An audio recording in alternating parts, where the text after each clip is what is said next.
Friends, आप सबका स्वागत है आपके अपने यूट्यूब चैनल फार्मा एमसीक्यू में। तो देखिए आज की वीडियो में हम लोग जो देखिए हमारी ये सीरीज़ जो हमने स्टार्ट कर रखी है उड़ीसा के फार्मासिस्ट एग्ज़ाम के लिए, हमने इसको स्टार्ट किया जिसमें हम लोग हमारे जो गवर्नमेंट फार्मासिस्ट एग्ज़ाम में जो भी हमारा सिलेबस रहता है ना, तो उसके सिलेबस के अकॉर्डिंग जो है सारे हम इसमें आपको एमसीक्यूज़ जो मैं आपको प्रोवाइड करा रही हूँ, जो हम लोग एक्सप्लेन करके और जो प्रीवियस ईयर क्वेश्चन है उनको डिस्कस कर रहे हैं ना। तो अभी हमने फार्माकोलॉजी सीरीज़ में स्टार्ट करा हुआ है। पहले हमने इसको 3000 एमसीक्यूज लेके चला था, लेकिन अभी एमसीक्यूज ज़्यादा हो गए तो इसको 4000 का कर दिया। ओके, तो कंफ्यूज मत हो जाना कि मैम 3000 की सीरीज़ थी, अभी तो 4000 लिखा हुआ रहा है। ठीक है, तो ये वही सीरीज़ है, बट क्वेश्चंस ज़्यादा होने की वजह से इसको हमने 4000 कर दिया। मे बी ये 5000 भी हो सकती है। तो अभी जो है हमने फार्माकोलॉजी स्टार्ट कर दी कि फार्माकोलॉजी अभी 2 से मतलब 3 वीडियो या 4 वीडियो में कंप्लीट हो जाएगा, क्योंकि हमारा जो लास्ट टॉपिक और जो बहुत मतलब इम्पोर्टेंट है और ये बहुत बड़ा टॉपिक है, एंटी माइक्रोबियल ड्रग्स। ठीक है, सारा का सारे मतलब मिक्स करके ही क्वेश्चंस मैं इसमें लेके आई हूँ। एंटी माइक्रोबियल ड्रग्स के क्वेश्चंस जो है वो हम डिस्कस करेंगे। देखिए बहुत ही इंपॉर्टेंट टॉपिक होता है। देखिए हमारा जो है फार्माकोलॉजी में जनरल फार्माकोलॉजी इंपॉर्टेंट होता है। ओके, वैसे क्लासिफिकेशन तो सारे की इंपॉर्टेंट होता है, और बाद में जो आपका एंटी माइक्रोबियल है ये बहुत इंपॉर्टेंट है। तो क्वेश्चंस बहुत बनते हैं यहाँ से। ओके, तो देखिए अभी हम लोग ठीक है, मैंने आपको बता दिया फार्माकोलॉजी में हम लोग क्वेश्चन डिस्कस करने वाले हैं आज के। और जो है ये अगर आप देखिए किसी भी गवर्नमेंट फार्मासिस्ट एग्जाम की आप प्रिपरेशन करें, जैसे हमारे दिल्ली में वैकेंसी है, झारखंड में फार्मासिस्ट की वैकेंसी है, सिपोही फार्मासिस्ट की आपकी वैकेंसी, आगे रेलवे में बहुत ही जल्द वैकेंसी आने वाली है। ओके, और उड़ीसा में हाल फिलहाल में आपको पता ही है जो है वैकेंसीज हैं। तो देखिए आपका जो जितने भी गवर्नमेंट फार्मासिस्ट एग्जाम्स जो होते हैं इन सब के लिए आप इस सीरीज़ को फॉलो कर सकते हैं। सारा का सारा सिलेबस इस सीरीज़ में हम लोग कवर करने वाले हैं। ओके, तो स्टार्ट करते हैं। स्टार्ट करने से पहले अगर आप लोग चैनल पे नए हैं, आपने चैनल सब्सक्राइब नहीं किया है, चैनल को प्लीज़ सब्सक्राइब कीजिएगा। वीडियो को लाइक करना, शेयर करना, कमेंट करना, बेल आइकन को प्रेस करना, ताकि जो नए वीडियोज़ होते हैं नोटिफिकेशन आप लोग को मिल सके। देखिए हमारा क्वेश्चन है, in which of the following is the antimicrobial agent bactericidal. देखिए आपके जो एंटी माइक्रोबियल एजेंट्स हैं, आपके जो पढ़ते हैं आप लोग एंटीबायोटिक्स पढ़ते हो, एक तो बैक्टीरिसाइडल होते हैं, बैक्टीरियोस्टैटिक होते हैं। तो आपको पता भी होना चाहिए बैक्टीरियोसाइडल और बैक्टीरियोस्टैटिक का मतलब क्या होता है। बैक्टीरियोसाइडल का मतलब होता है जैसे कि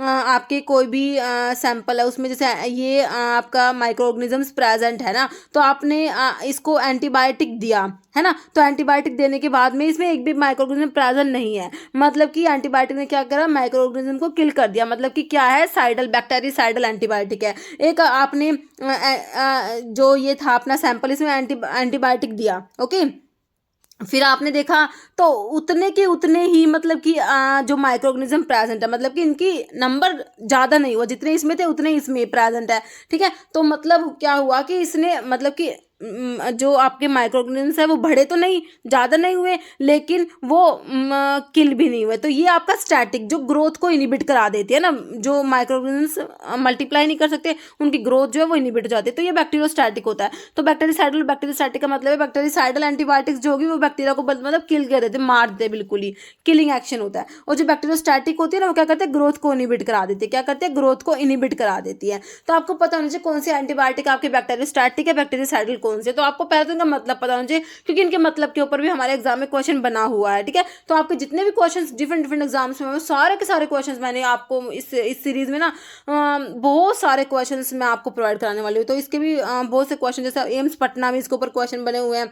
ओके, एम्स के जितने भी एग्जाम्स होते हैं ना उनमें बहुत से क्वेश्चन इसके ऊपर बने हुए थे।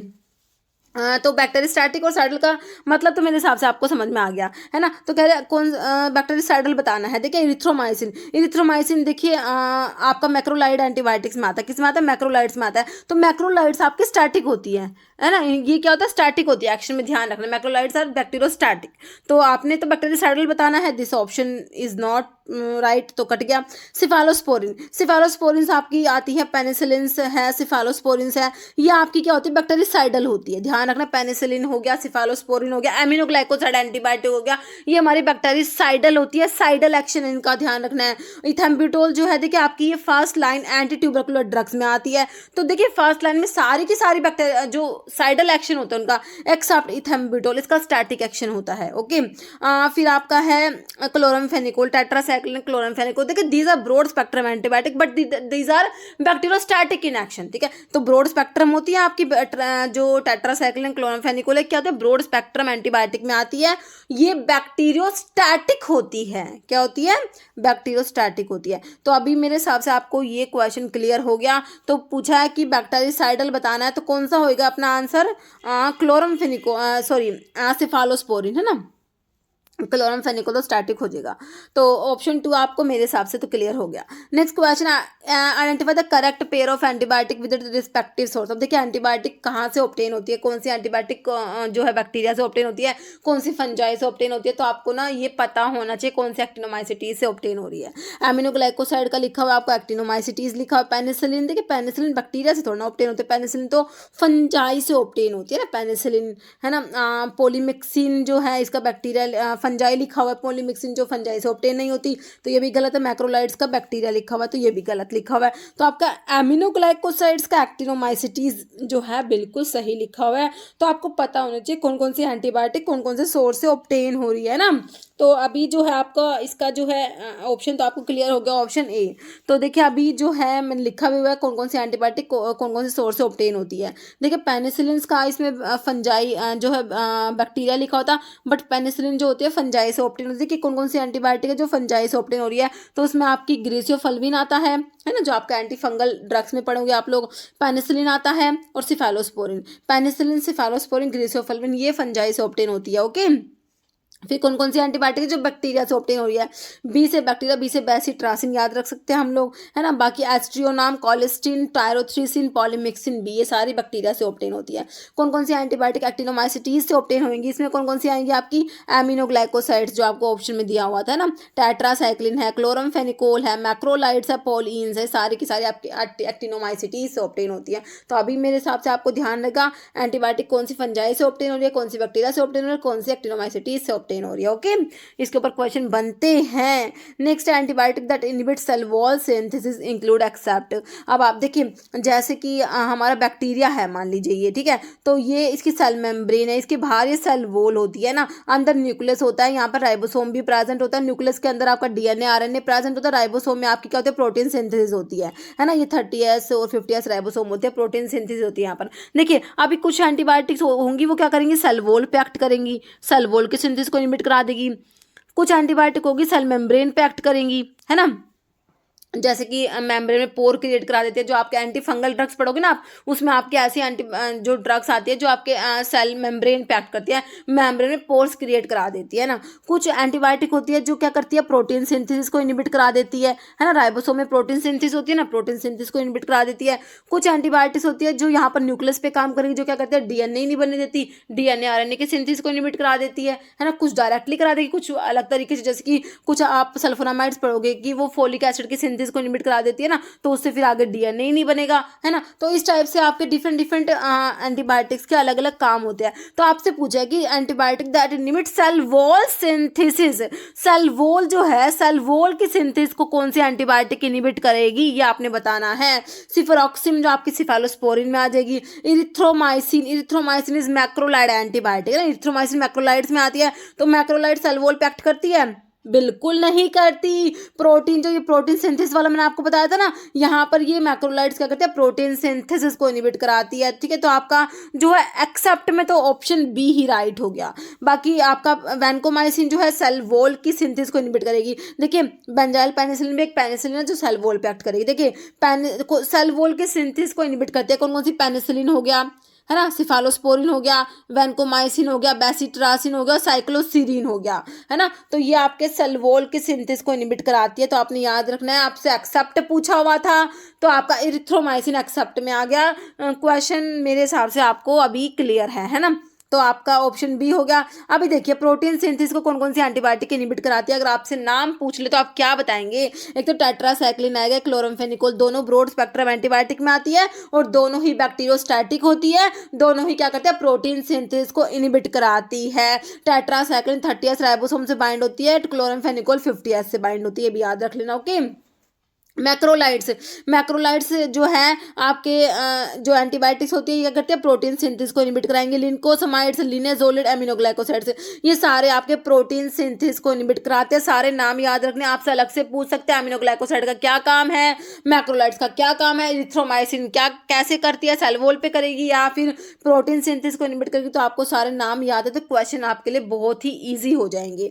प्रोटीन सिंथेसिस को कौन कौन सी ड्रग्स इनहिबिट कराती है, tetracycline, chloramphenicol, macrolide, lincosamides, linezolid and aminoglycosides. Okay, अभी आपके सल्वोल की सिंथेसिस को कौन कौन सी ड्रग इनहिबिट करते हैं, मैंने आपको बताया penicillin, cephalosporin, bacitracin, vancomycin, cycloserine, these all are cell wall synthesis inhibitor. Okay, अभी कुछ ड्रग होती है सेल मेम्ब्रेन पे एक्ट करती है, जैसे आपकी colistin, tyrothricin, polymyxin B, amphotericin B. फिर कुछ ड्रग होती है इनहिबिट डीएनए गायरेज को इनहिबिट करा देंगे। इसमें आपके फ्लोरोक्विनोलोन्स आते हैं like ciprofloxacin and others. Okay, DNA gyrase को इनहिबिट करा देता है। तो आपसे पूछेंगे सिप्रोफ्लॉक्सासिन का क्या मैकेनिज्म है, क्या काम है, तो क्या करता है, डीएनए गायरेज को इनहिबिट करा देता है। फिर कुछ एंटीबायोटिक क्या करेंगे, इंटरफेयर विद डीएनए फंक्शन से इंटरफेयर करती है, रिफाम्पिसिन, मेट्रोनिडाजोल आ जाएगा, है ना। फिर आपकी इंटरफेयर विद इंटरमीडिएटरी मेटाबॉलिज्म, जैसे जो मेटाबॉलिज्म जो होता है उसको इंटरफेयर करेगी। जैसे आपके सल्फोनामाइड्स होता है ना, ये जो आपका फोलिक एसिड बनता है ना, वो डाईहाइड्रोफोलिक एसिड से टेट्राहाइड्रोफोलिक एसिड वो सब होता है ना, तो उस प्रोसेस में ऑल्टर करा देती है, वहां पर एंजाइम को इनहिबिट करा देती है, तो फोलिक एसिड बन नहीं पाता, है ना। बाद में क्या होगा, डीएनए नहीं बन पाएगा, है ना। तो सल्फोनामाइड्स हो गया, सल्फोन्स हो गया, पैरामिनो सैलिसिलिक एसिड हो गया, ट्राइमिथोप्रिम हो गया, पायरीमिथामिन हो गया, इथेम्ब्यूटोल हो गया, सारे क्या करेंगे, इंटरफेयर विद इंटरमीडिएटरी मेटाबॉलिज्म।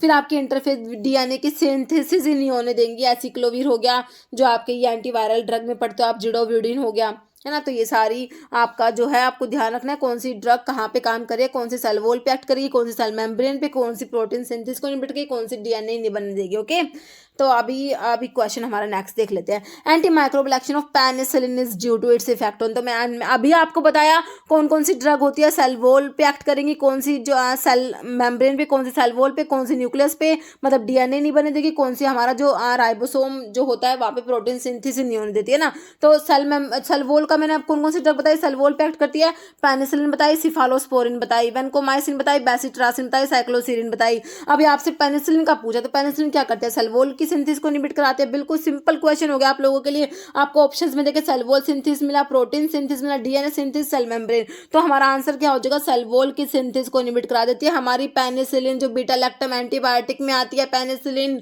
है ना। तो ऑप्शन ए आपका क्लियर है आपको। नेक्स्ट है Stevenson Johnson syndrome is the most common adverse effect associated with one of the following category of drug. Stevenson Johnson syndrome cause करा देती है हमारी कौन सी ड्रग बताइए, सल्फोनामाइड, टेट्रासाइक्लिन, मैक्रोलाइड, पेनिसिलिन। तो ये हमारे जो सल्फोनामाइड होती है ना, सल्फोनामाइड का जब एडवर्स इफेक्ट आप लोग देखेंगे ना, तो एक तो मोस्ट इंपॉर्टेंट क्या आपका स्टीवेंसन जॉनसन सिंड्रोम याद रख लेना, बहुत इंपॉर्टेंट क्वेश्चन। देखिए रिसेंटली ये मतलब कि 21 में जो महाराष्ट्र में पेपर हुआ था उसमें पूछा था, और उसके बाद भी ये क्वेश्चन बहुत बार आया है एग्जाम में, मतलब कि इंपॉर्टेंट क्वेश्चन है ये। सल्फोनामाइड्स के एडवर्स इफेक्ट अलग अलग क्वेश्चन में, एक बार एक एग्जाम में क्रिस्टल यूरिया पूछा गया, क्रिस्टल यूरिया नाम से पता लगा क्रिस्टल यूरिया, यूरिन में क्रिस्टल्स डिपॉजिट हो जाते हैं ना, तो इसके लिए एडवाइस क्या करी जाती है कि प्लेंटी ऑफ वाटर, मतलब कि खूब सारा पानी पीना चाहिए ना।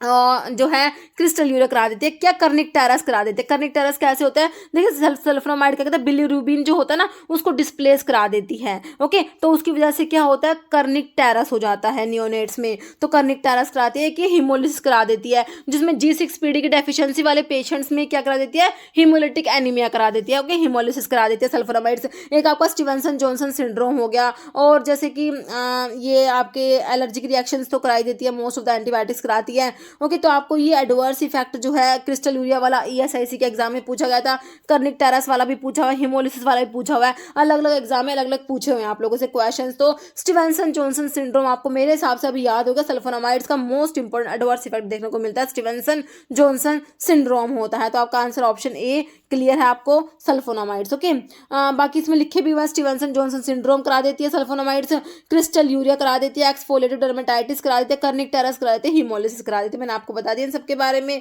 ओके, तो देखिए नेक्स्ट क्वेश्चन पे चलते हैं। नेक्स्ट है which of the following statement is true regarding aminoglycoside antibiotic के बारे में कौन सी बात सही लिखी हुई है। ओके, देखिए एमिनोग्लाइकोसाइड एंटीबायोटिक और बैक्टीरियोस्टैटिक इन नेचर। तो मैंने अभी आपको बताया कौन कौन सी स्टैटिक है, कौन कौन सी साइडल है। तो एमिनोग्लाइकोसाइड्स किस में आई थी, एमिनोग्लाइकोसाइड्स तो हमारी साइडल में आई थी, बैक्टीरियोसाइडल होते हैं। बैक्टीरियोस्टैटिक में तो आपकी मैक्रोलाइड्स हो जाएंगी, टेट्रासाइक्लिन हो जाएगा, क्लोरमफेनिकोल हो जाएगा, ये आपकी बैक्टीरियोस्टैटिक होती है। बैक्टीरियोसाइडल में आपकी पेनिसिलिन, सिफेलोस्पोरिन, एमिनोग्लाइकोसाइड बैक्टीरियोसाइडल में आई थी, है ना। तो ये तो ऑप्शन जो है आपको क्या बताना, ट्रू बताना है, तो ये गलत हो गया। फिर aminoglycoside antibiotic are more active in the alkaline medium. Anaerobic bacteria are more sensitive to aminoglycoside antibiotic, तो ऐसा नहीं होता। फिर aminoglycoside antibiotic interfere with cell division of bacteria, तो सेल डिवीजन से इंटरफेयर नहीं करती, क्या करते हैं, प्रोटीन सिंथेसिस को इनहिबिट करा देती है। तो आपका जो ट्रू कौन सा है, ऑप्शन टू जो है आपका ट्रू लिखा एमिनोग्लाइकोसाइड एंटीबायोटिक्स के बारे में। तो इसके बारे में हम सारी बातें आगे पढ़ लेते हैं। अभी आपका जो है ऑप्शन टू क्लियर हो गया आपको। देखिए कॉमन जो प्रॉपर्टीज आपकी बुक में लिखी हुई है एमिनोग्लाइकोसाइड एंटीबायोटिक्स की, तो आपको याद रखनी है ये। देखिए इसके बारे में क्या क्या बात है एमिनोग्लाइकोसाइड एंटीबायोटिक्स, जैसे आपकी स्ट्रिप्टोमाइसिन वगैरह जो आती है ना, उनके बारे में बात कर रहे हैं हम लोग। स्ट्रिप्टोमाइसिन, जेंटामाइसिन, ये सारी अभी आगे हम लोग पढ़ेंगे। देखिए all are excreted unchanged in urine by glomerular filtration से, इनका एक्सक्रीशन जो होता है इनका ग्लोमेरुलर फिल्टरेशन होता है। कह रहा ऑल आर बैक्टीरिसाइडल होती है, क्या होती है, बैक्टीरिसाइडल होती है, बैक्टीरिया को किल करती है। एंड मोर एक्टिव होती है, अल्कलाइन पीएच पे ज्यादा एक्टिव होती है, ध्यान रखना अल्कलाइन पीएच पे एक्टिव होती है ज्यादा, और बैक्टीरिसाइडल होती है। दे एक्ट इंटरफेयर बाय, ये क्या कहते हैं, they act by interfering bacteria की प्रोटीन सिंथेसिस को इनहिबिट कराएंगी। इनका मैकेनिज्म हम देख लिया था कि प्रोटीन सिंथेसिस को इनहिबिट कराती है, उसमें आपके एमिनोग्लाइकोसाइड एंटीबायोटिक्स भी आई थी, है ना। All are active primarily against aerobic gram negative bacilli, ठीक है। तो ये जो होती है एक्टिव होती है किनके अगेंस्ट, एरोबिक बैक्टीरिया है, ठीक है, एनारोब्स के अगेंस्ट नहीं है। Do not inhibit anaerobes, anaerobes को इनहिबिट नहीं कराती, सिर्फ एरोबिक ग्राम नेगेटिव बैसिलाई के अगेंस्ट ये एक्टिव होती है। ऑल एग्जिबिट, देखिए ये एमिनोग्लाइकोसाइड एंटीबायोटिक आपकी ऑटोटॉक्सिक होती है और नेफ्रोटॉक्सिक होती है। They ionize in solution, not absorb, orally absorb नहीं होती है एमिनोग्लाइकोसाइड एंटीबायोटिक, ध्यान रखना है। Distribute only extracellular, do not penetrate brain और सीएसएफ में भी पेनिट्रेट नहीं होती। तो इस टाइप से आपसे ना प्रॉपर्टीज पूछ ली जाती हैं, इनमें से दो चार क्वेश्चन ऑप्शन निकाल देंगे, एक अलग से दे देंगे, है ना। तो कौन सी ट्रू नहीं है, कौन सा है, इस टाइप से तो आपको सारा पता होना चाहिए इनके एमिनोग्लाइकोसाइड एंटीबायोटिक की प्रॉपर्टीज क्या क्या है। ओके, तो ये जो है आप ध्यान रखना। अभी आगे क्वेश्चन देखिए, which statement is are false regarding aminoglycoside के बारे में। देखिए स्टेटमेंट्स लिखे हुए हैं, तो इनमें से कौन से स्टेटमेंट्स हैं जो गलत है ना, तो फॉल्स है, तो बताइए। दे आर बैक्टीरियोस्टैटिक, तो स्टैटिक तो नहीं है एमिनोग्लाइकोसाइड, तो हमने देख लिया। दिस आर बैक्टीरिसाइडल, तो फॉल्स में एक तो आपका वन वाला फॉल्स हो गया। तो वन वाला फॉल्स जो है आपको तीन ऑप्शन में मिला है, तो आपका ऑप्शन डी तो हो नहीं सकता, है ना। एक तो ये गलत है। They are active primarily against aerobic gram negative bacilli, तो ये हमने देखा था एरोबिक ग्राम नेगेटिव बेसिलाई के अगेंस्ट एक्टिव होती है, एनारोब्स पे इनका काम नहीं होता।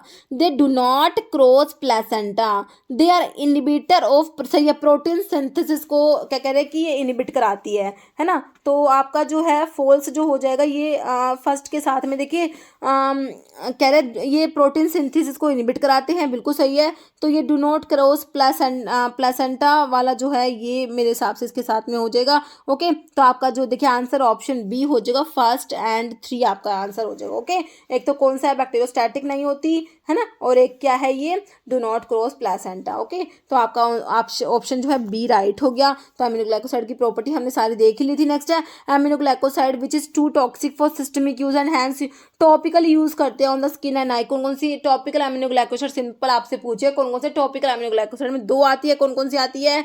देखिए फ्रामाइसिटिन, सिसोमिसिन, एमिकैसिन, टोब्रामाइसिन, ये सारे सिस्टमिक है। टॉपिकल में फ्रामाइसिटिन आती है, नियोमाइसिन भी आती है एक। ओके, नियोमाइसिन और फ्रामाइसिटिन टॉपिकल एमिनोग्लाइकोसाइड्स में आती है, ये दोनों आती है, नियोमाइसिन और फ्रामाइसिटिन। जैसे नियोमाइसिन जो है आपकी टॉपिकल एमिनोग्लाइकोसाइड में आप लोगों ने देखी नियोमाइसिन, ये ऑब्टेन होती है किससे, E coli, bacillus subtilis, S aeruginosa या फिर एस फ्रेडी, है ना। तो ये है, तो आपका जो नियोमाइसिन ऑब्टेन होती है किससे, ऑप्शन जो है आपका डी राइट हो जाएगा। ओके, स्ट्रिप्टोमाइसिस फ्रैडी से ऑब्टेन होती है। नेक्स्ट है बीटा लैक्टमेज एंजाइम इनएक्टिवेट। देखिए बीटा लैक्टमेज एंजाइम किसे इनएक्टिवेट करेगा, बीटा लैक्टमेज एंजाइम किसे इनएक्टिवेट करता है, सल्फोनामाइड्स, टेट्रासाइक्लिन, पेनिसिलिन या स्ट्रिप्टोमाइसिन। देखिए पेनिसिलिन क्या होते हैं, आपकी बीटा लैक्टम एंटीबायोटिक होती है, इनमें बीटा लैक्टम रिंग प्रेजेंट होता है। तो आपका जो बीटा लैक्टमेज इनहिबिटर होता है, इन बीटा लैक्टम रिंग को ही इनएक्टिवेट करा देते हैं। तो ये किसको इनएक्टिवेट कराएंगे, पेनिसिलिन को, क्योंकि बीटा लैक्टम एंटीबायोटिक में आती है। तो आपका आंसर ऑप्शन सी हो जाएगा। तो इसलिए बीटा लैक्टमेज इनहिबिटर यूज किए जाते हैं। क्लेवुलानिक एसिड, सल्बैक्टम एंड टाइजोबैक्टम होते हैं। Next, which among the following is a semi synthetic penicillin है सेंसिटिव ओरल पेनिसिलिन। देखिए आपका जो डिफरेंट डिफरेंट पेनिसिलिन का जो आप थोड़ा सा क्लासिफिकेशन लिखा हुआ है आपका, ठीक है, वो देखते हैं। तो आपका उसमें पूछा हुआ है सेमी सिंथेटिक है, तो ये एक पेनिसिलिनेज सेंसिटिव है, ओके और क्या है, ओरल है, इसको ओरली देना है। ये तीन बातें आपको याद रखनी है, सेमी सिंथेटिक है, पेनिसिलिन सेंसिटिव है, ओरल है। कार्बेनिसिलिन, ऑक्सासिलिन, मैथिसिलिन, एम्पिसिलिन, ठीक है। तो आपका जो है आंसर तो क्या हो जाएगा, एम्पिसिलिन है। एम्पिसिलिन क्या है, सेमी सिंथेटिक में आती है, पेनिसिलिन सेंसिटिव होती है और ओरल पेनिसिलिन में आती है ये, ओके। तो आपका आंसर क्या हो जाएगा, ऑप्शन 4। पेनिसिलिन रेजिस्टेंट में आपकी देखिए मैथिसिलिन आती है, क्लोक्सासिलिन, ओक्सासिलिन, नेफिसिलिन, फ्लूक्लोक्सासिलिन, ये सब आपकी क्या है, पेनिसिलिनेज रेजिस्टेंट पेनिसिलिन है, ओके। और कार्बोनिसिलिन जो दी हुई थी ना इसमें, वो ओरली इनएक्टिव होती है, इसलिए आपका आंसर वो था, ओके। नेक्स्ट है, which of the following is an example of penicillinase resistant penicillin. अब आपसे क्या पूछा है, पेनिसिलिनेज रेजिस्टेंट पेनिसिलिन में अभी आपको क्या क्या नाम बताया, बताइए। क्लोक्सासिलिन बताया, बिल्कुल बताया। तो आपका आंसर तो ऑप्शन ए ही होगा। क्लोक्सासिलिन क्या है, पेनिसिलिन रेजिस्टेंट पेनिसिलिन है। बाकी penicillin V is phenoxy methyl penicillin, phenoxy methyl penicillin वो अभी रिसेंटली पूछे हुए क्वेश्चन है। फिनॉक्सी मिथाइल पेनिसिलिन क्या, पेनिसिलिन वी होता है। Penicillin G is benzyl penicillin, okay. Benzyl penicillin G जो होता है वो बेंजाइल पेनिसिलिन होता है। एम्पिसिलिन जो आपका एक्सटेंडेड स्पेक्ट्रम पेनिसिलिन में, अमीनो पेनिसिलिन में आपका एम्पिसिलिन आता है। तो आपका जो है पेनिसिलिनेज रेजिस्टेंट जो होता है ना वो क्लोक्सासिलिन होता है, ओके। नेक्स्ट है, ये मैंने बताई दिया आपको, मैथिसिलिन है इसमें, पेनिसिलिनेज रेजिस्टेंट पेनिसिलिन में क्लोक्सासिलिन है, ऑक्सासिलिन, नेफिसिलिन, फ्लोक्लोक्सासिलिन, ओके। तो पेनिसिलिन आपकी बीटा लैक्टम एंटीबायोटिक में आती है। एक तो ये बात, ये क्या कहते हैं, सेलवोल पे एक्ट कर सेलवोल के सिंथेसिस को इनहिबिट करा देती है, ये हमने देख ही लिया है ना। Next question, all of the following drug are administered orally देते हैं, एक को छोड़ के। देखिए सिप्रोफ्लॉक्सासिन, कोट्राइमोक्साजोल, जेंटामाइसिन, एमोक्सिसिलिन। देखिए जेंटामाइसिन, स्ट्रिप्टोमाइसिन, जेंटामाइसिन ये सारी आपके एमिनोग्लाइकोसाइड एंटीबायोटिक है। तो ये ओरली एब्जॉर्ब ही नहीं होती, तो देने से फायदा क्या है, तो कह रहे हैं all are administered orally except gentamicin. Option आपका सी राइट हो जाएगा।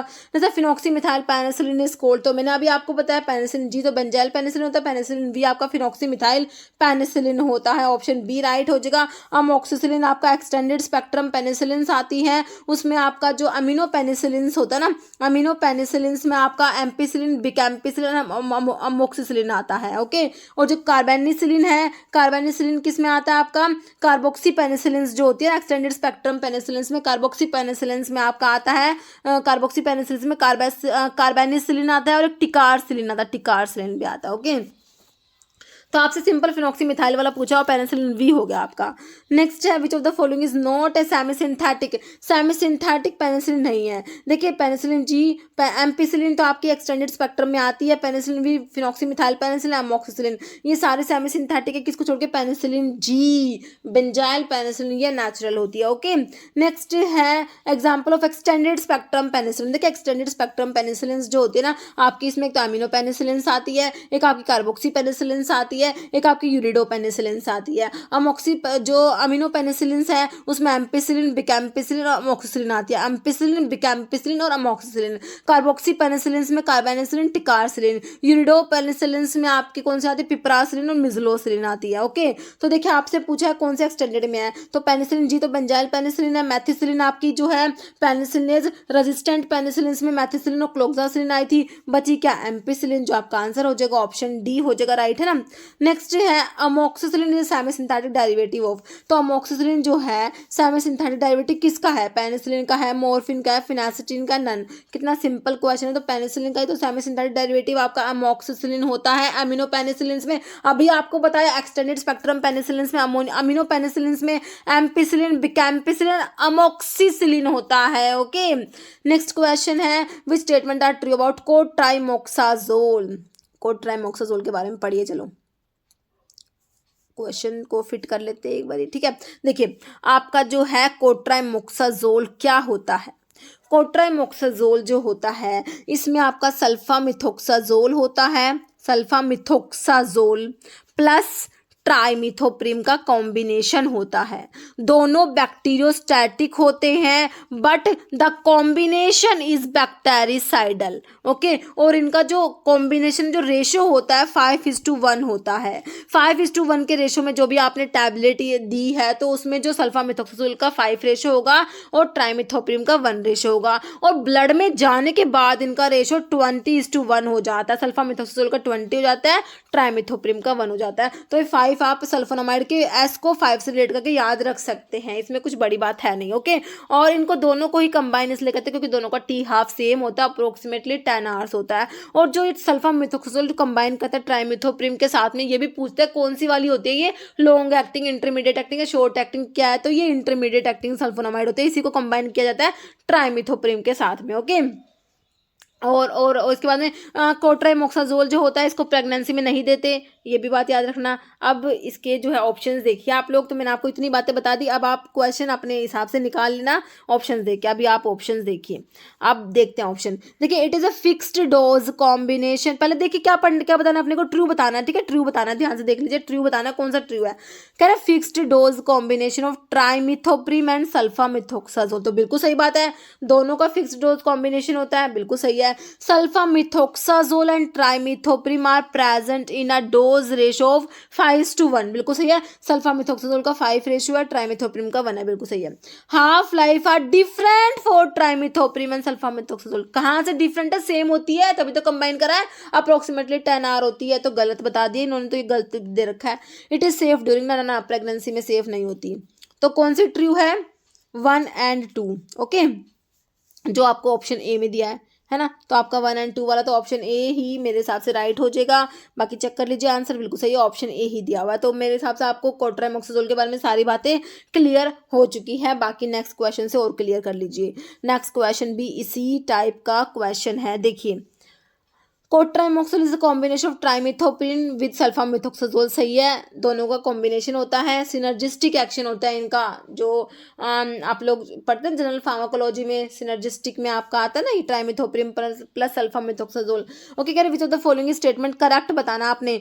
अब इसमें भी आपको सही बताने कौन से कोट्राइमोक्साजोल के बारे में। देखिए cotrimoxazole is contraindicated during pregnancy, ये बात इन्होंने सही लिखी है कि प्रेगनेंसी में कॉन्ट्रा इंडिकेटेड है, मैंने आपको बताया था, है ना। Most effective dose ratio of trimethoprim is to sulfamethoxazole in plasma में 20:1 नहीं होता, मतलब कि आपका सल्फामिथोक्साजोल और ट्राइमिथोप्रिन का 20:1 होता है, लेकिन उन्होंने अपोजिट लिख दिया तो ये गलत हो गया। Trimethoprim sulfamethoxazole are administered in dose ratio 5:1 to achieve optimal synergistic action.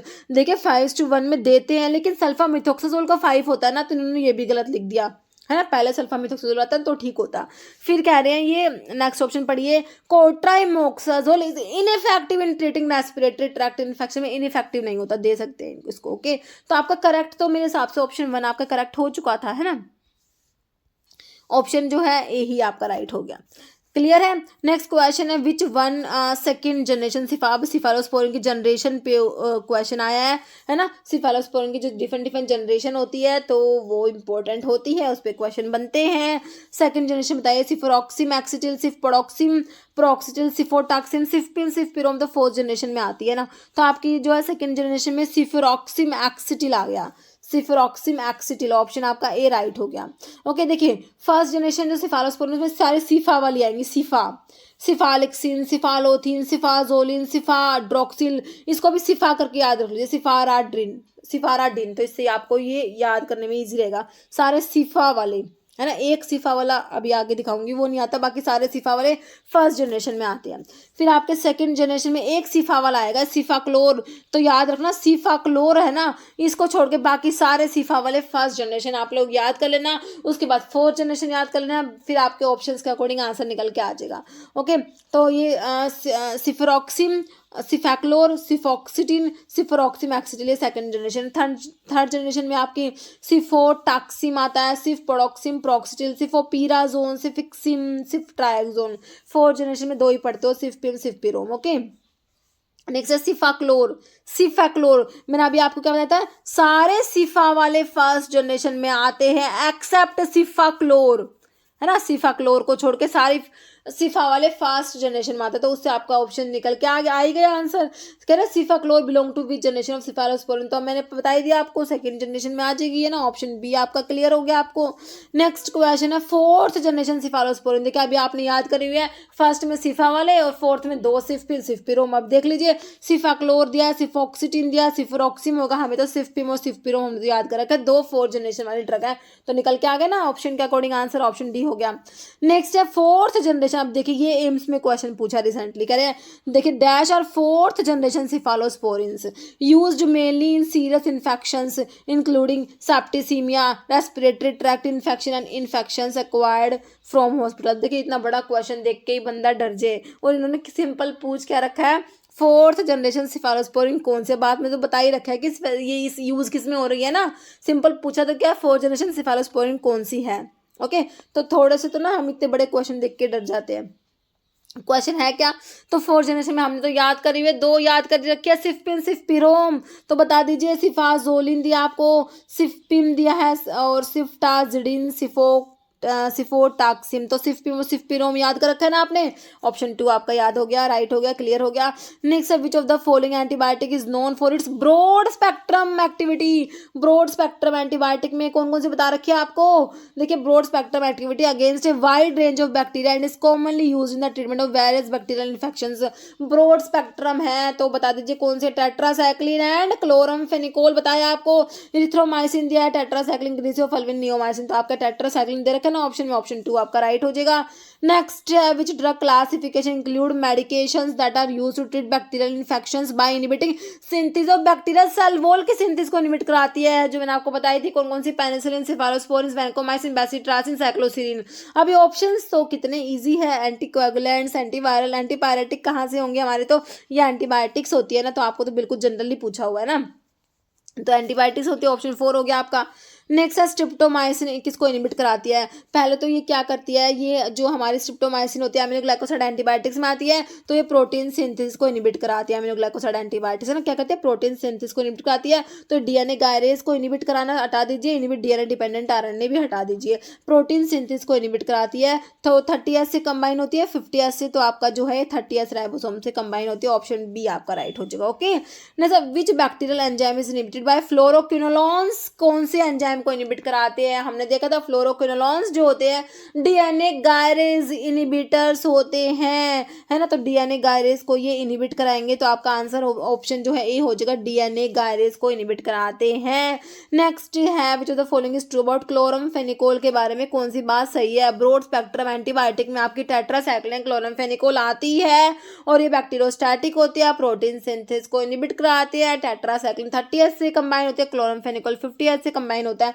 अभी देखिए options, it is a broad spectrum antibiotic बिल्कुल है, it has 2 chiral carbons so a total of 4 isomers are possible, D-erythro, L-erythro, D3O, L3O.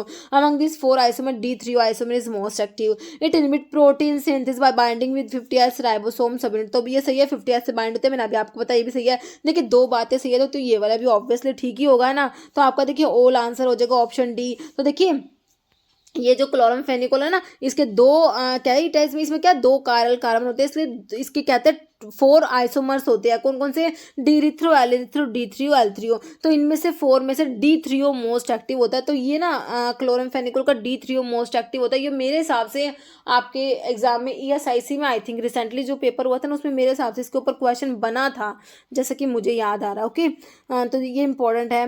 Okay next हमारा question देख लेते हैं, ciprofloxacin increase the toxicity of theophylline, तो ciprofloxacin जो theophylline की toxicity को कैसे इंक्रीज करता है, क्यों करता है, inhibit metabolism, decrease excretion, promote absorption, ये बोलते हैं कि मेटाबॉलिज्म को इनहिबिट कराता है, एंजाइम इनहिबिटर होता है। ओके ऑप्शन ए राइट हो जाएगा। Next grey baby syndrome is caused by most important most repeated, और बिल्कुल इजी क्वेश्चन है क्योंकि हमने इतनी बार पढ़ रखा है, बहुत ज्यादा रिपीट, मतलब कि बहुत सारे एग्जाम में रिपीट हुआ है क्वेश्चन बहुत बार। ग्रे बेबी सिंड्रोम कोज कराती है हमारे, देखिए क्लोरमफेनिकोल, क्लोरटेट्रासाइक्लिन, क्लोरोक्विन या नन, तो क्लोरमफेनिकोल जो है इसका एडवर्स इफेक्ट देखने को मिलता है, ग्रे बेबी सिंड्रोम करा देती है, ये बहुत इंपॉर्टेंट है, ऑप्शन ए आपका राइट हो जाएगा। नेक्स्ट है chelate formation with calcium and magnesium is exhibited by tetracycline macrolide C aminoglycoside. तो आपकी टेट्रासाइक्लिन कराती है ना चिलेट फॉर्मेशन, तो टेट्रासाइक्लिन ऑप्शन ए हो जाएगा। नेक्स्ट क्वेश्चन है which of the following tetracycline can be use without dose adjustment in renal failure के पेशेंट्स में बिना डोज एडजस्टमेंट के कौन सी टेट्रासाइक्लिन दे सकते हैं? Oxytetracycline, doxycycline, demeclocycline, tetracycline. तो आपकी डॉक्सीसाइक्लिन जो होती है ना ये दे सकते हैं, ठीक है। देखिए कैरेट tetracycline primary exceeded in urine by glomerular filtration से ये यूरिन के थ्रू एक्सीड होती है। इनकी डोज को ना रीनल फेलियर रीनल टॉक्सिसिटी में रिड्यूस करना पड़ता है, लेकिन डॉक्सीसाइक्लिन एक्सेप्शन होता है, वो रीनल फेलियर के केस में डॉक्सीसाइक्लिन की डोज को रिड्यूस नहीं करना पड़ता। नेक्स्ट क्वेश्चन है which of the following drug will interact with milk के साथ में, तो बहुत कॉमन है। देखिए tetracycline, penicillin G, indomethacin, caffeine. तो आपने बहुत बार पढ़ा है टेट्रासाइक्लिन मिल्क के साथ में नहीं देते, ये जो है इनसोल्युबल चिलेट्स फॉर्म करा लेती है ना। नेक्स्ट क्वेश्चन है erythromycin antibiotic belong to which of the following class? Erythromycin किस में आते हैं? इरिथ्रोमाइसिन, क्लैरिथ्रोमाइसिन, रॉक्सिथ्रोमाइसिन किस में आती है बताइए? बीटा लैक्टम एंटीबायोटिक में जो आपकी पेनिसिलिन, सिफालोस्पोरिन्स है ना, ये सब आती है। एमिनोग्लाइकोसाइड में स्ट्रिप्टोमाइसिन, जेंटामाइसिन ये सब आ जाएंगी। मैक्रोलाइड्स में आपकी आ जाएंगी इरिथ्रोमाइसिन, क्लैरिथ्रोमाइसिन ये सब आ जाएंगे। ओके, बाकी पेप्टाइड दिया, तो answer is option C. Next erythromycin act by inhibition of the erythromycin is macrolide antibiotic. तो मैक्रोलाइड कहाँ पे काम करता है? सेल वॉल पे तो आपकी पेनिसिलिन, सिफालोस्पोरिन, बेसिट्रासिन, वैनकोमाइसिन, साइक्लोसिरिन काम करती है। प्रोटीन सिंथेसिस को बिल्कुल सही बात है, आपकी टेट्रासाइक्लिन, क्लोरामफेनिकोल, आपकी जो ये एमिनोग्लाइकोसाइड्स हो गई, ये आपकी मैक्रोलाइड्स हो गई, सारी प्रोटीन सिंथेसिस को इनहिबिट कराती है ना। बाकी न्यूक्लिक एसिड सिंथेसिस और मेटाबोलाइट्स दिया, तो हमारा आंसर ऑप्शन बी हो गया। जैसे doxycycline is used to treat, देखिए डॉक्सीसाइक्लिन क्या एक टाइप की टेट्रासाइक्लिन है। टेट्रासाइक्लिन जो होती है आपकी ब्रॉड स्पेक्ट्रम एंटीबायोटिक में, आपकी टेट्रासाइक्लिन, क्लोरामफेनिकोल होता है, these are broad spectrum antibiotic है ना। तो डॉक्सीसाइक्लिन किसके लिए यूज करोगे? Chest infection, skin infection, dental infection सभी के लिए यूज कर सकते हैं, क्योंकि this is broad spectrum antibiotic. Answer is option D. Next है सल्टामिस्लिन इज अ प्रोड्रग, कह रहे इट इज डैश प्रोडक्ट, किस टाइप का प्रोडक्ट है sultamicillin? Macromolecular bioprecursor, mutual, carrier linked. तो देखिए ये एक टाइप का क्या होता है? म्यूचुअल प्रोड्रग होता है। क्या है? एक प्रोड्रग है सुल्टामिस्लिन। देखिए सुल्टामिस्लिन क्या म्यूचुअल प्रोड्रग होता है, इसमें एम्पिसिलिन होता है और सल्बैक्टम। सल्बैक्टम क्या? बीटा लैक्टमेज इनहिबिटर होता है। हमारी जो पेनिसिलिन होती है ना, तो उसके साथ में बीटा लैक्टमेज इनहिबिटर दिया जाता है, तो एम्पिसिलिन प्लस सल्बैक्टम आता है आपका, ये सल्टामिस्लिन आता है। ओके, नेक्स्ट है which of the following is beta lactamase inhibitor? तो बीटा लैक्टमेज इनहिबिटर में हमारा क्लेवुलानिक एसिड आता है, सल्बैक्टम और टाइजोबैक्टम याद रखते हैं हम लोग है ना। क्लोरामफेनिकोल तो आपकी ब्रॉड स्पेक्ट्रम एंटीबायोटिक में आगे, सिफाट्रोक्सिल आपकी दी हुई है, ये आपका क्लेवुलानिक एसिड हो जाएगा। Okay, option C. बाकी एम्पिसिलिन तो एक पेनिसिलिन है ही है ना, तो बीटा लैक्टम ही है, तो खुद बीटा लैक्टम एंटीबायोटिक में आती है। तो आपका जो आंसर क्या हो गया? Option C, clavulanic acid. Next आपकी बीटा लैक्टमेज इनहिबिटर लिखे हुए हैं, clavulanic acid, sulbactam and tazobactam. Next identified beta lactam antibiotic बताइए कौन सी है? Streptomycin is aminoglycoside antibiotic, chloramphenicol and tetracycline ये ब्रॉड स्पेक्ट्रम है, और penicillin is beta lactam antibiotic. Option D आपका राइट हो जाएगा। बीटा लैक्टम एंटीबायोटिक में पेनिसिलिन आ जाती है, सिफालोस्पोरिन्स आती है, मोनोबैक्टम्स आती है, कार्बापिनम्स में इमिपिनम, मीरोपिनम, फेरोपिनम, ये आपकी सारी क्या है? बीटा लैक्टम एंटीबायोटिक्स होती हैं। Next tetracycline by inhibition of protein synthesis by binding with. Tetracycline क्या करते हैं? प्रोटीन सिंथेसिस को इनहिबिट कराती है, बिल्कुल सही है, ब्रॉड स्पेक्ट्रम एंटीबायोटिक में आती है, प्रोटीन सिंथेसिस को इनहिबिट कराती है, बैक्टीरियोस्टैटिक होती है और 30S राइबोसोम से बाइंड होती है। सारी बातें आपको पता है, तो यही तो पूछा, प्रोटीन सिंथेसिस को इनहिबिट कराएगी, बाइंड किससे होगी? Acetyl coenzyme, 30S ribosomal subunit, 50S cell wall. देखिए प्रोटीन सिंथेसिस को इनहिबिट कराएगी सेल वॉल से, तो आपका जो बाइंड नहीं हुआ 30S राइबोसोम सब यूनिट हो जाएगा, ऑप्शन बी। ओके, नेक्स्ट है इरिथ्रोमाइसिन एंड लिंकोमाइसिन है similar action and belong to which group? Erythromycin और लिंकोमाइसिन कौन से ग्रुप से बिलोंग करती है बताइए? इरिथ्रोमाइसिन एंड लिंकोमाइसिन पेनिसिलिन है, सिफालोस्पोरिन, एमिनोग्लाइकोसाइड नहीं, क्या है? मैक्रोलाइड्स होती हैं, ऑप्शन डी राइट हो जाएगा। इसरो में पूछा हुआ क्वेश्चन है। जैसे identify the most active erythromycin बताइए। मोस्ट एक्टिव इरिथ्रोमाइसिन ए होती है। ओके, नेक्स्ट है which of the following is narrow spectrum steroid antibiotic active against gram positive bacteria? Narrow spectrum है, स्टीरॉइडल है ये, और ग्राम पॉजिटिव बैक्टीरिया के against active है। Nitrofurantoin, fusidic acid, quinupristin, clindamycin, this is fusidic acid जो steroidal होता है। Okay, next है क्लिंडामाइसिन के बारे में लिखा हुआ है। क्लिंडामाइसिन क्या है? लिंकोसमाइड एंटीबायोटिक में आती है। क्विनप्रेस्टिन ये डेल्डोप्रिस्टिन जो है ये कॉम्बिनेशन टू प्रिस्टिनामाइसिन का कॉम्बिनेशन होता है which together exert synergistic inhibition of bacterial protein synthesis. जैसे as reduction of sulfasalazine in large intestine produce, sulfasalazine का जो है एज रिडक्शन होता है, एज रिडक्टेज एंजाइम काम करता है ना। और तो इससे क्या बनता है, sulfamethoxazole plus 5 amino salicylic acid, sulfapyridine के साथ 2 amino salicylic acid, sulfamethoxazole के साथ में सैलिसिलिक एसिड या sulfapyridine 5 amino salicylic acid. Sulfamethoxazole नहीं होता इसमें, दो ऑप्शन कट गए, सल्फा पायरिडिन होता है और 5 अमीनो सैलिसिलिक एसिड होता है। ओके, तो आपका आंसर ऑप्शन डी हो जाएगा, 4 हो जाएगा। ये sulfapyridine plus 5 amino salicylic acid होता है इसमें। ओके, तो एज रिडक्शन से क्या रिलीज होगा आपका, sulfapyridine 5 amino salicylic acid. Next है drug exclusively use in the treatment of UTI, urinary tract infection में एक्सक्लूसिवली कौन सी ड्रग यूज करोगे, नाइट्रोफिरेंटोइन, जेंटामाइसिन, पेनिसिलिन या वैनकोमाइसिन। तो आपकी नाइट्रोफिरेंटोइन जो है ये यूज करी जाती है, ऑप्शन ए राइट हो जाएगा। नेक्स्ट है नाइट्रोफिरेंटोइन में क्या है, फिरान रिंग है, नाइट्रो ग्रुप है, इमिडाजोल रिंग है, ये सब प्रेजेंट है। तो नाइट्रोफिरेंटोइन में फिरान रिंग है, नाइट्रो ग्रुप है, इमिडाजोल रिंग भी है, सारी चीजें प्रेजेंट है, ऑल हो जाएगा। हेट्रोसाइक्लिक न्यूक्लियस प्रेजेंट, नाइट्रोफिरेंटोइन में कौन सा न्यूक्लियस है वही पूछ लिया। तो इसमें फिरान रिंग, नाइट्रो ग्रुप और इमिडाजोल रिंग हमने देखा है। 3 नाइट्रोफिरान एंड इमिडाजोल 2,4 डायोन, 2 नाइट्रोफिरान इमिडाजोल 2 डायोन फिरान एंड प्यारोल, या 2 नाइट्रो फ्यूरान या इमिडाजोल 2,4 डायोन। तो आपका ये ऑप्शन डी हो जाएगा, 2 नाइट्रोफ्यूरान होता है, इमिडाजोल 2,4 डायोन होता है। Next, which of the following are used as urinary tract anti infective agent, nalidixic acid, nitrofurantoin, methenamine या ओल। तो ये देखिए सारे ही यूटीआई के लिए यूज करे जाते हैं, ऑप्शन डी आपका राइट हो जाएगा। Next, which of the following is folate reductase inhibitor, folate reductase कोई एंजाइम को इनिबिट कराते हैं, सल्फा नीलामाइड, सल्फा थायाजोल, ट्राइमीथोप्रिम या ओल। तो फोलेट रिडक्टेज इनिबिटर में आपका आ जाएगा ट्राइमीथोप्रिम होता है, ये फोलेट रिडक्टेज इनिबिटर में आता है, ऑप्शन सी राइट हो जाएगा। नेक्स्ट है एडवर्स इफेक्ट ऑफ क्लोरमफेनिकोल का एडवर्स इफेक्ट क्या है, ग्रे बेबी सिंड्रोम, तो मैंने आपको बताया था बोन मैरो डिप्रेशन भी करा देता है, flu syndrome, hepatitis, hearing impairment, answer is option A. Okay, next है neomycin administered by the route, तो अब मैंने आपको अमीनोग्लाइकोसाइड में टॉपिकल में बताया था ना, नियोमाइसिन और फ्रामाइसिटिन आती है, तो दिस इज टॉपिकल है ना, तो answer is option C. Okay, topical aminoglycosides में आपकी नियोमाइसिन और फ्रामाइसिटिन आती है। तो आपका जो सिस्टमिक में आपकी streptomycin, gentamicin, kanamycin, tobramycin, amikacin, sisomicin, netilmicin आती है, बाकी टॉपिकल में नियोमाइसिन और फ्रामाइसिटिन। ओके, तो अभी जो है इतने ही क्वेश्चंस थे एंटी माइक्रोबियल के, बाकी के क्वेश्चंस नेक्स्ट वीडियो में लेके आऊँगी।